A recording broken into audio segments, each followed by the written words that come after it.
We are life showing up as individuated versions, as people, as human beings. Therefore, we can only know you for that higher truth of who you are, and we only celebrate you. We celebrate your choices. We celebrate your life. We celebrate the way you have come to identify yourself in the world, whatever your gender, whatever your ideas about who you are and how you fit and where you belong, whatever ethnicity you come from and have continued in, whatever choices you make about your families of choice and your families of origin. All of those things are unique and wonderful new varieties of living in life in this current culture and current world. And we're celebrating all of that because we're celebrating you. We're celebrating who you are. We're celebrating what you're doing and why you're here.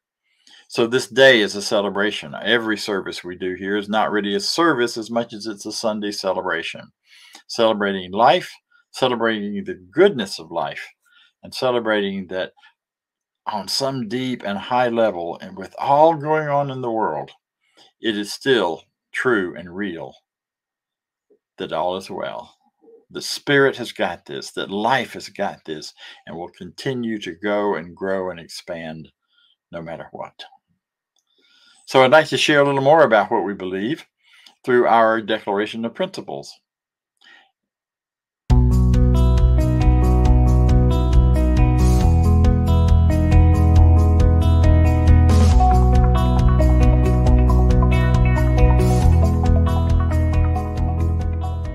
I believe in one God, one absolute power and first cause to all things. I believe that this power is perfect love and creates out of a desire to express love. I believe all thought is creative, and how I choose to think creates my personal experience. I believe in the unity of all life and the immortality of the individual soul, forever unfolding. I believe in the eternal goodness, the eternal goodness of God, the eternal loving kindness, and the eternal givingness of God to all. And so it is. And so it is. And so it is.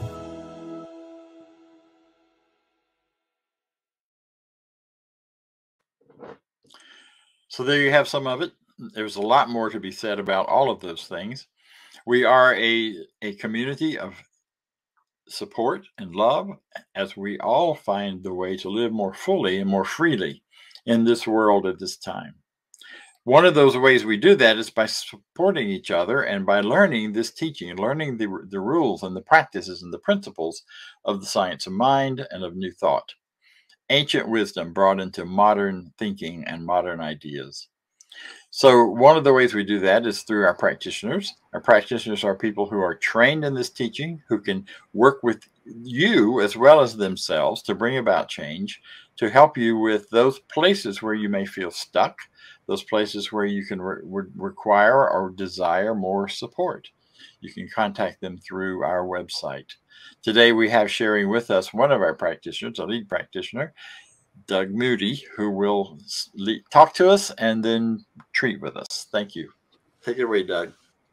Thank you, Dr. Bob Deen, and good morning, Center for Spiritual Living, Midtown, Atlanta. Great to be with you this morning.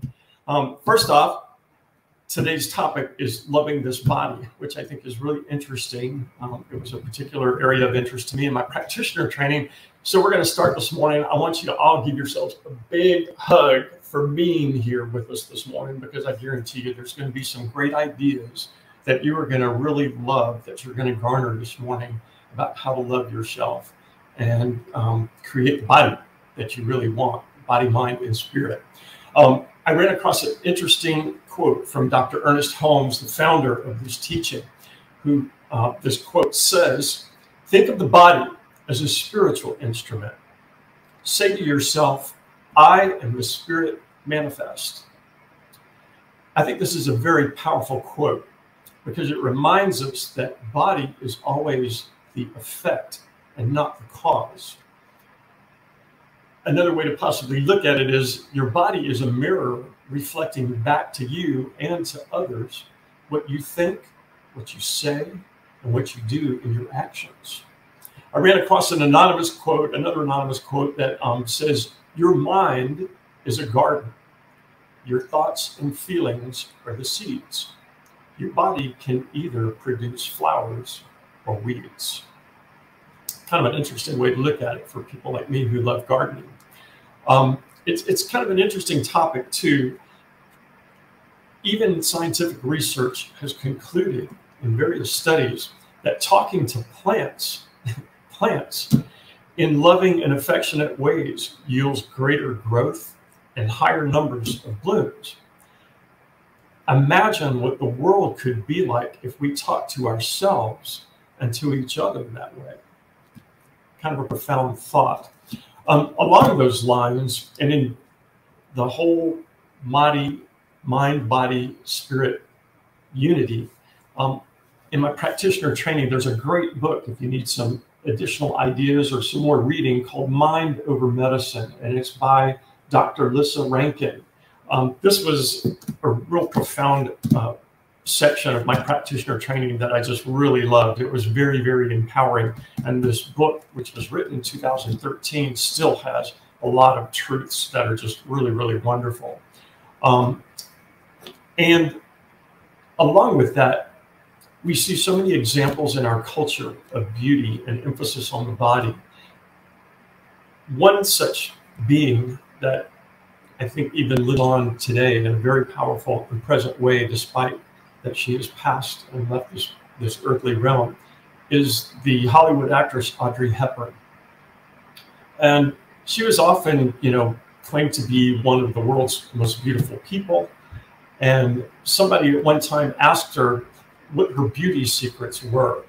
And I think her response is so enlightening about this connection between spirit and mind and body.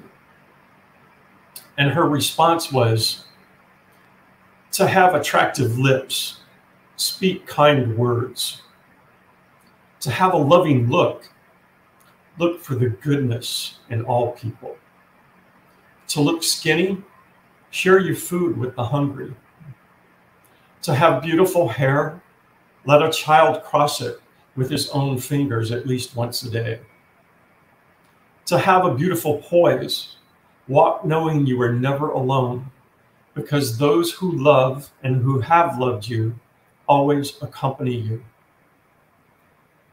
People, even more than objects, need to be fixed, spoiled, awakened, wanted, and saved. Never give up on anyone. And remember, if you ever need a hand, you'll find them at the end of both your arms. When you become old, you will discover that you have two hands, one to help yourself and a second to help others. The beauty of a woman is seen in her eyes because that is the doorway opening to her heart, the source of love. The true beauty of a woman is a reflection of her soul, and that beauty only grows over the years. So if any of these ideas and revelations sound exciting, or maybe they sound challenging to you, if you need some help, reach out to our practitioners. We have an excellent team of practitioners here at Center for Spiritual Living Midtown. You can contact us via our website, www.cslmidtown.org, and contact a practitioner, and we'll be in touch. So it's a great way if you're finding that maybe you're struggling or you need some new ideas. We're here to help you out with that. So now, if you would please join me, I'm going to lead us in affirmative prayer. You can accept this in the third person and just relax and accept what resonates with you. And if something doesn't, just kind of let it go over you. And I'm just going to invite you to sit back in your chair, wherever you are, and just relax. Take a deep breath, release that, and just know this with me. There is one infinite power, one divine intelligence, this cosmic something that is operating throughout the universe and operating through me and each person present, always, every single second of every day, every single breath that we take. All we have to do is recognize this divine presence of spirit within me and within each. And when we do that, We are one. We are connected with this infinite source of all creation, of all good, of all love, of all beauty. I choose that connection right here and now, and every second going forth. And today I claim divine love, divine wisdom, divine courage, and right action, guiding me and each person present forward into a greater expression of life, into a beautiful, more spiritual expression of our physical presence through our body. I love my body. I treat my body with care, knowing that I am a unique and divine creation, the perfect expression of God manifest here on earth. I celebrate this. I don't need to be like anyone else. I let go of all ideas that I lack anything other than my own unique spiritual greatness. This is my birthright and my gift. It is a gift to each and every one of us. And we celebrate that today and always, knowing that when we do so, we make the world a better place. We reach out to others through love, through kindness, through kind acts to make everything, everywhere, a better place. I'm so grateful for this teaching. I'm so grateful for this recognition of Spirit always being within me to empower me and each through every single day to create a greater expression of life and a greater world for all. I'm grateful for this center, for Dr. Bob Deen, for New Thought Radio, for bringing this message forth to our community and the world. And knowing this, I release my thoughts, my words into the universal law, knowing it is fully done and complete. And so are you, and so am I, and it is all wonderful. And so it is. And now for our music, we have another fun little exercise. It's a great song by Karen Drucker entitled I Look Good. And there's a line in here that's so important to this message where she says, I am the only me that will ever be. Think about that and enjoy. Thank you.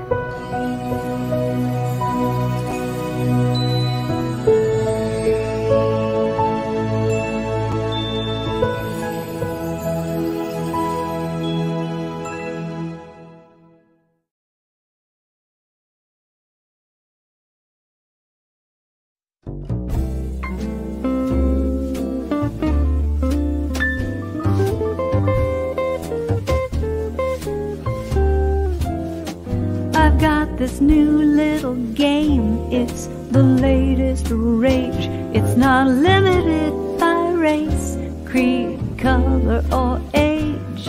I stand in front of the mirror every day, look at myself from head to toe and simply say, I look good. I look good. I look good. Good. I look good. I am the only me that will ever be. I look good.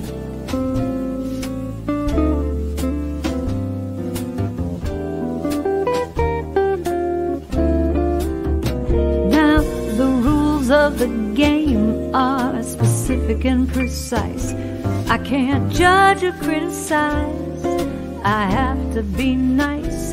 This is the body that I have. It's divine and a gift. I don't need to lose weight, color my gray, or have a facelift. I said I look good. I look good. I look good.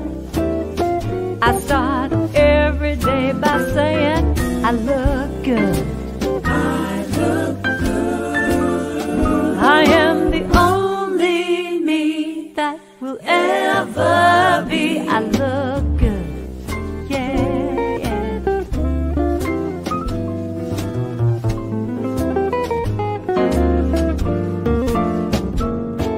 This game isn't limited to what's on the outside. There's my inner world too that cannot be denied.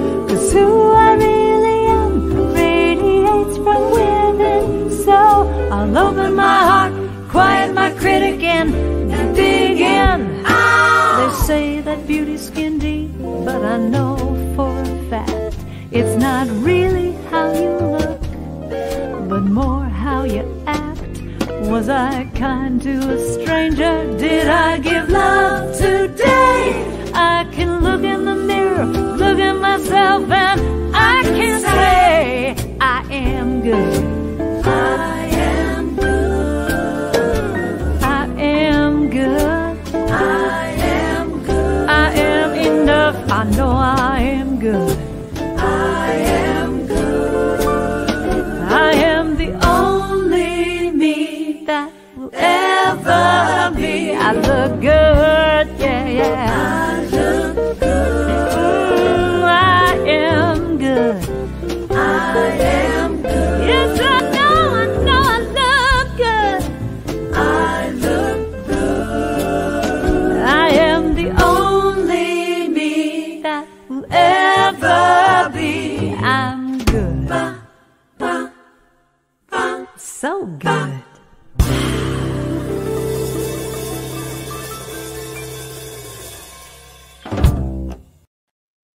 I invite you to make that song your mantra. You do look good. I look good, and so it is. Thank you, Doug Moody, for that wonderful affirmative prayer and for bringing us. Who knew Audrey Hepburn was such an amazing metaphysician? There is so much truth out there in the world, coming from all kinds of places and all sorts of minds and thoughts and beings. We just have to listen for it and watch for it. It's a wonderful thing. It's a wonderful thing. Well, you've often heard that we are spiritual beings having physical experiences. And you know, that's only half true. You probably also heard we're physical beings having spiritual experiences. And that's only half true as well, because they're both about where you start from. But the real truth to either of those statements is we are spiritual beings having a spiritual experience, and we are human beings having a human experience.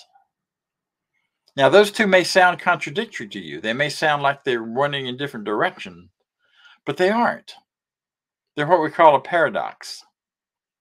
Para, two, dox, which is a root word for doctrine or doxology or truth, two truths that stand side by side that seem to be contradictory, but when looked at carefully, closely, and understood properly, are not contradictory. It is true and real that we are fully spiritual beings and we are fully human beings, that we aren't a mix of the two. Both are full and present all the time. Sometimes in New Thought teaching and conversation, people will tend to talk about their spiritual life as if this is the elevated part of them, and their human life as if that's somehow more base or somehow more distorted or more broken apart. But that's a fallacy, because the truth is, the more spiritually focused and have greater spiritual understanding that we have, the more human we are. And the more our humanity embraces us and we are embraced by it in a way that is powerful and true and real in our approach and in our connection with other people. You know, this sort of contradictory paradox carries over into some other areas that I think are really important. One of them is the idea of the sacred and the secular. People are fond of saying, well, I'm going into my sacred space now, as if there's some space you could find that isn't sacred. But we live in a universe. We live in a oneness. We live in a universe that is energetically united in all ways. It is one power showing up and taking shape and form and condensing in certain ways to make shapes, showing up in certain concentrations of ideas and thoughts and making different people and different ideas and what have you. But it's all coming from the same thing. It's all part of the same thing. So you can't have a secular space if secular means separated from the sacred. So the truth is, all space is sacred space. All practice, all ideas, all thoughts, all those things you're bringing forward into the world are sacred. All of those events you go to are sacred. from a soccer game to a high mass, to a family reunion, or a few minutes just walking down the road somewhere. It's all sacred. And paradoxically, it all appears to be secular. Because you don't often walk around and hear the big sounds of the trumpets and the horns that give you this idea that I'm doing something real sacred and really powerful here. And no, it's everyday life.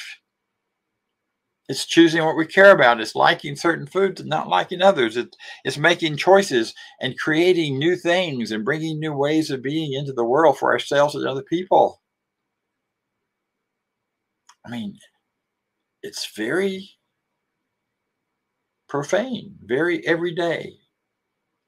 And at the same time, everything about that is sacred and holy. This carries into our teaching. We have been saying, and we have said for more than 100 years now, that this is a teaching that is a teaching healing ministry. It's a teaching healing practice. We teach, we study, we understand, and we practice. And in that process, people's lives are transformed. In that process, the things appear to be healed all the time. And yet when you dive deeper into the philosophy and into the scientific truth behind healing, especially from the yogic world and the holistic, seeing the world as a uniform field of energy and information, seeing the universe as that, you suddenly realize that there isn't really anything to heal. We are eternal beings. We go through life with various experiences. Some of them we like, some of them we don't, some of them we damn, some of them we bless.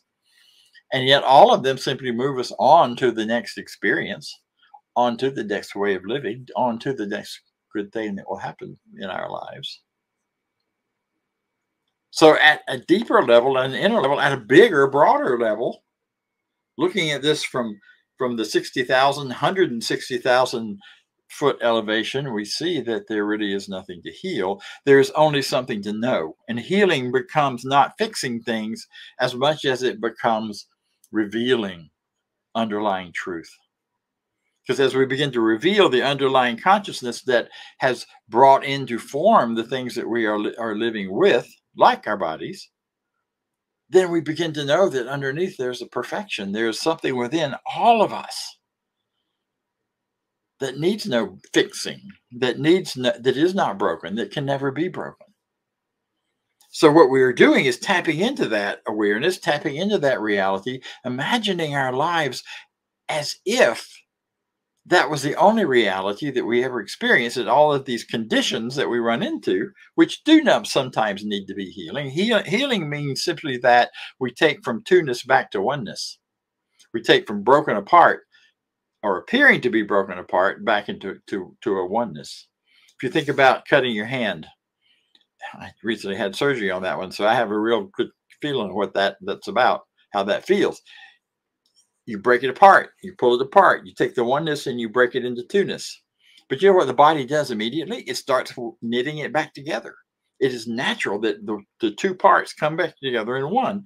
And actually, even when it's cut, there's still just one body here that is returning itself into its underlying perfection, because it already knows how to heal. It already knows how to bring about that greater expression of itself as one body. It's an amazing, miraculous thing when you think about it. See, at this deeper level, where it is about revealing, not healing, there is so much we can do and so much we can think about and so much we can bring into our everyday experience. Years ago, I was introduced to Louise Hay. I had the joy of dancing with her at a conference. I'll brag about that as long as I can brag about anything, because she is such a wonderful, gracious person. We were in line waiting for refreshments during this closing ceremony dance celebration. And I was behind her, and the line was going really slow. And she turned around, looked at me, she said, "So instead of cake, how about dancing with me?" And I went, "Oh yeah." And so out on the dance floor we went for a little while and had a great time. But I had also already known about her and met her before that through her very famous book, "You Can Heal Your Life," because it addresses that underlying truth that is at the source of all healing, all restoration, all revealing of the greater truth. You can heal your life. It's a wonderful little book. It takes you through what she would do if she were with you at a session. And she has a practice in there that I want to mention and bring forward because it is so powerful. And it absolutely was one of the big steps in changing my life and bringing me into a healthier, greater living, greater experience of not only loving life, but loving my body and appreciating and loving the physicality of where I am and how I live. And that is this thing which she says, and you can do this now, or you can do it later. You can grab a little mirror, a little hand mirror, put it up, hold it up in front of you. I'm going to use my phone and reverse the camera. That's the other way to do it. Look yourself right in the eye and say your name. In my case, I will use the name I always heard when I was in trouble, Robert Alva Deen III. I love, accept, and approve of you. I really encourage you to try that, either now or later. Maybe not right now. First time I did it, I was listening to her book on an audio tape. Remember tapes, those little cassette things that we used to have that you don't know about unless you've been here a while. I was driving and I was listening to what she believes and what she teaches and all of that. She got to this exercise, and I, being the very arrogant male that I was at the time, she said, "Do this." And I thought, okay. She said, "Stop the tape and do it now." And I went, okay. So I just flipped the mirror down in front of me in the car, still buzzing along the highway, and looked at myself in the mirror for the first time, eyeball to eyeball, and said, "I love and approve of you, Robert Deen." And I nearly wrecked the car. I had to pull over. I became so emotional at the moment because I don't know that I had ever heard those words exactly that way. And I certainly had never said them to myself. Very powerful, because what it did was it brought to the surface all of the things, the beliefs, the attitudes, the thoughts, the feelings that were contradictory of that statement. Right now, when I say it, I just feel this wonderful warm glow because it's the truth. I do love and approve of myself. Yeah. But then there was so much piled on top of that reality that it all had to come bubbling up and out. And I spent the next few years, in fact, clearing out those beliefs and changing the way I thought and what I thought. All the time coming back to that affirmation and all of the other beautiful affirmations in that book. So if you do this practice once and you find it uncomfortable, you don't want to look at yourself, or when you really look at yourself, suddenly you have a lot of stuff that begins to happen, I encourage you to spend some time with it. Because all you're doing when you do that is simply beginning to clear away those things which stand in the way of that deeper and greater truth. The misinterpretations, the distorted ideas of love, perhaps, the distorted ideas about your body and what its function really is and what its amazing, wonderful presence in your life is for you. You know, it's not even your body. We talked about this last week, and I'll keep coming back to it. It's the body that you are. Because in that same paradoxical way, you are a full-fledged spiritual, energetic being, but you are also a full-fledged physical being. So your body is you. You are your body. You're more than your body. It's not all that you are, but it's the part of you that keeps you anchored in time and space and allows you to move through and experience all these incredible, amazing things. You know, bodies are magnificent. When you think about it, the whole universe is contained in many ways within. We talked last week about the eye, and just in our eyes are more points of energy and information than there are stars in the galaxy, and it's made of the same stuff. Holy moly. You know, we are at a point where so far we are in an evolutionary process that has gone on for millions and millions of years. You're not just who you are today because of when you were born and what town you live in.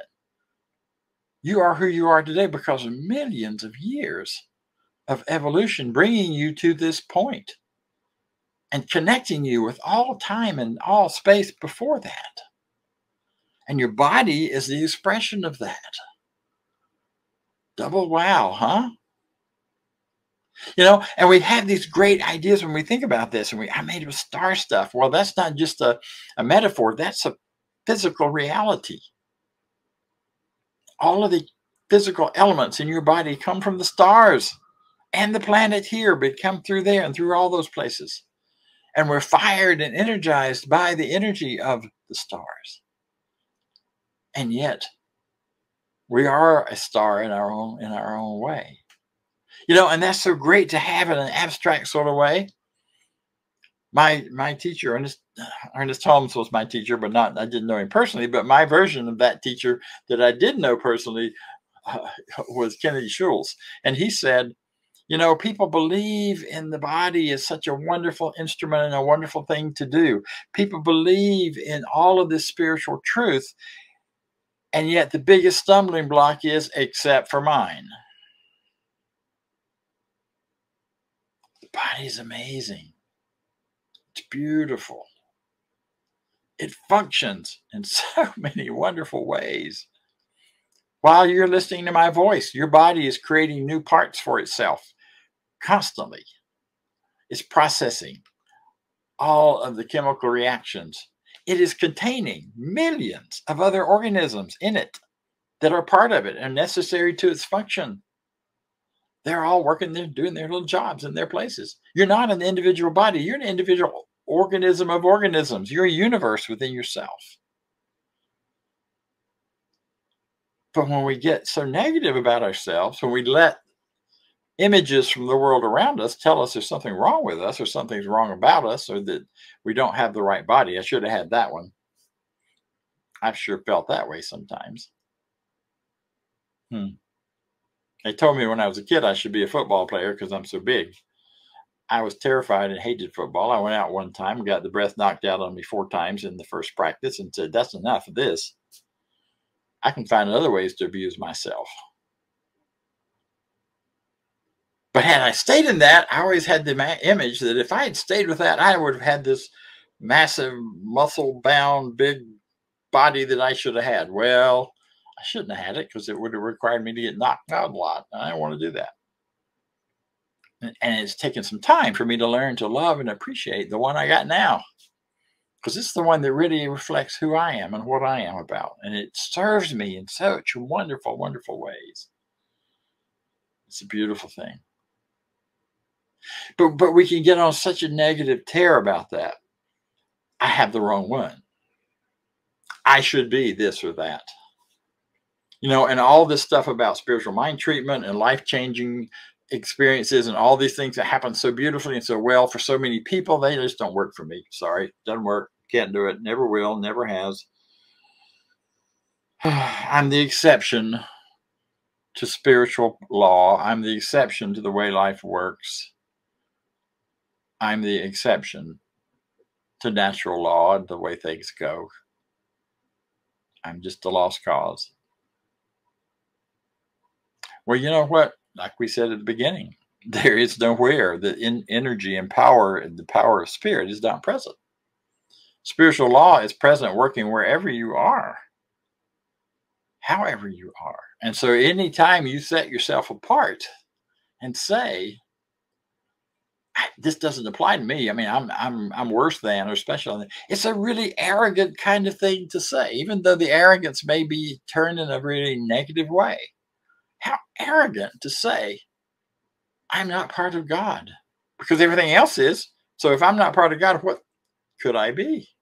Nothing. I wouldn't be here. You wouldn't be hearing my voice, breathing air, taking up space.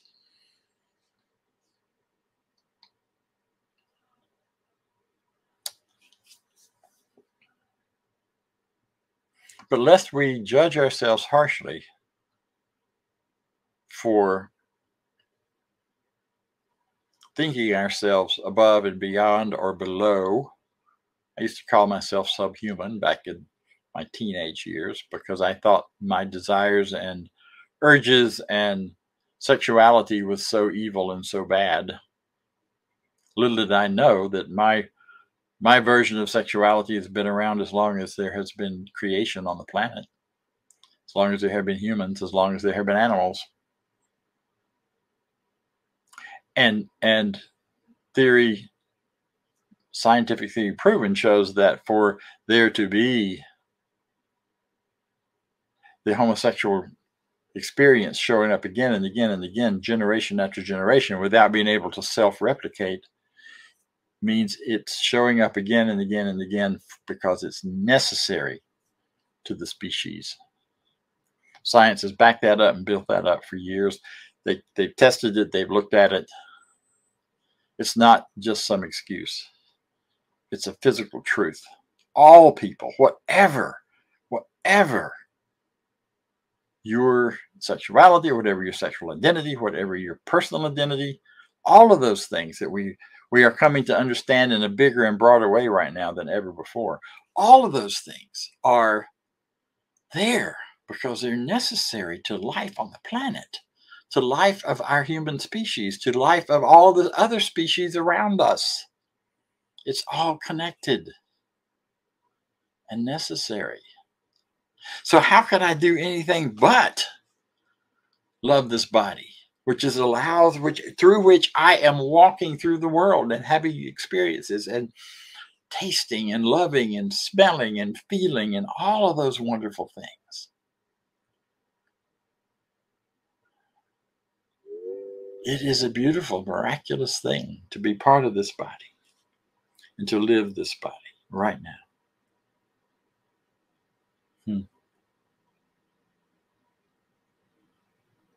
So you are a miraculous being living in a form that lives and presents itself in the world of time and space in a beautiful and perfect way.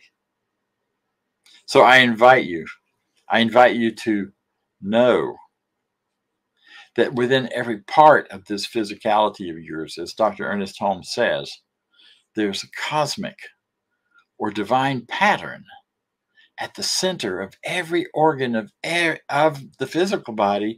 Our body is some part of the body of God, the body of the infinite. It is manifestation of the Supreme Spirit. You are the infinite being, something unique and special, and your body is as much a part of that as your mind is. I invite you to celebrate it. How wonderful to live in a world and live in a life where you accept your body as it is, and you love it, and you embrace it, and you care for yourself, all parts of yourself, spiritual, mental, physical. And we all know all those various things that we talk about and we think about. So we care for ourselves, and we care for ourselves in loving, generous, kind ways. We stop treating ourselves as if we don't matter and as if we are invincible in terms of our ability to defy spiritual law. I once slid down a rock in the mountains and busted both ankles because I thought I could do it. And even though everything around me and all the people around me were saying, that's too steep to slide down that rock. What I didn't see was at the bottom of the rock, it dropped off. And so they were right. Gravity is a real thing. I'm going to cooperate with it from now on. I'm not going to pretend it doesn't apply to me. Spiritual law and spiritual reality and spiritual love applies to all of us. I invite you to embrace it, to celebrate it. and to join me in our closing affirmation, which is the affirmation for this week. I delight in the wonder of my body, and I treat it kindly and/or with love. Because you deserve that for yourself, as do I. Because you are truly wonderful. You are a wonder. And so am I, and so it is. Namaste.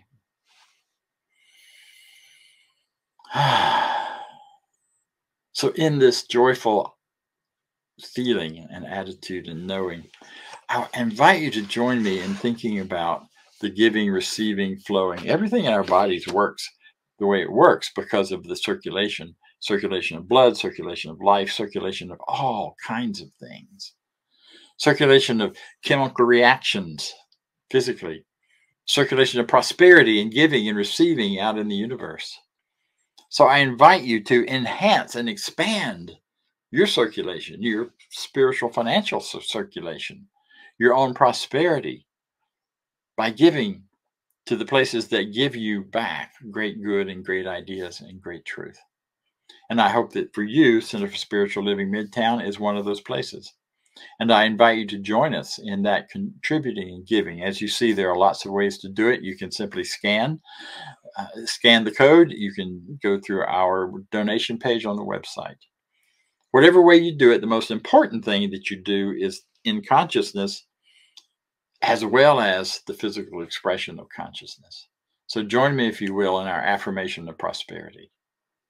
I live in a universe of abundance. As I freely and joyfully give, I join in the divine flow. All that I share with life returns to me multiplied abundantly. And so it is.